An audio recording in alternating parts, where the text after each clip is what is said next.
Finding love is a tall order at the best of times, especially when you're nearly 7 foot. But luckily for 6 foot 9 inch Wilco, he met someone who was on his own level, because 6 foot 5 inch wife Keisha has helped them become the world's tallest couple, earning them a place in the Guinness Book of Records. Talking to them in just a moment, but first, Love Day Kitto has been to find out the long and the short of what it means to be so tall.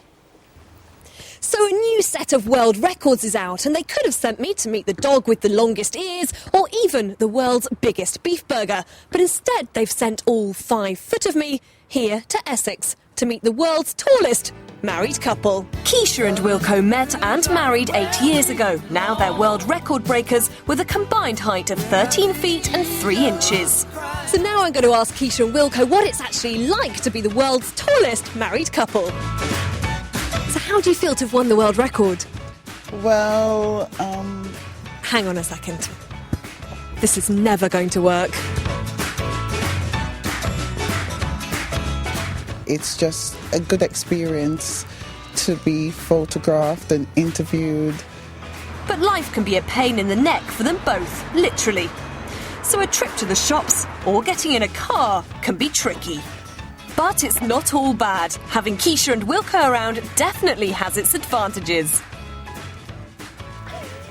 Well, as you saw, Wilco and Keisha Van Cleef Bolton are here now. Good morning. Now, this love story all started because you'd decided you'd had enough of dancing with people who were an awful lot shorter than you. Yeah, I usually went clubbing. I was in my early 20s, went clubbing and constantly got approached by really short guys who just got a kick out of dancing with really tall women. Right, so you went onto a website. Yeah. And you actually responded even though you lived in Holland. I was over here at the time. You were over here at the time, so you responded to that and you went dancing together. Yep, we did. We went clubbing and headed off straight away and stayed out till 5 o'clock in the morning. And it was lovely, and it must have been nice to look up to somebody. It was excellent. It was a good night. It was a good night dancing with... We were oblivious to all the short people around us. Exactly. You were looking down on them. Indeed, yeah. Yeah. Now, you got married. I think we've got a picture of your wedding day. And it was great. Any incidents there? Well, one thing that happened when I got down the stairs ready to go to the limousine, my heel broke. So I was short on one leg than the other. Shorter on one leg, so that took you down to what?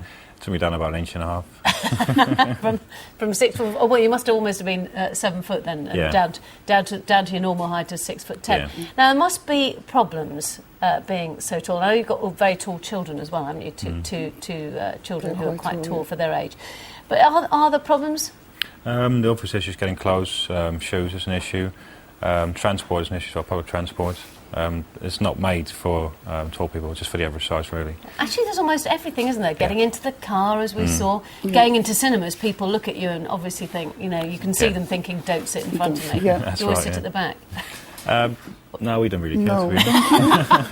And it just means you can see. Yeah, exactly. Right. They just have to shift. They can't see, sorry. And presumably it's quite a problem for anybody who comes round to your house because they can't see in any of the mirrors.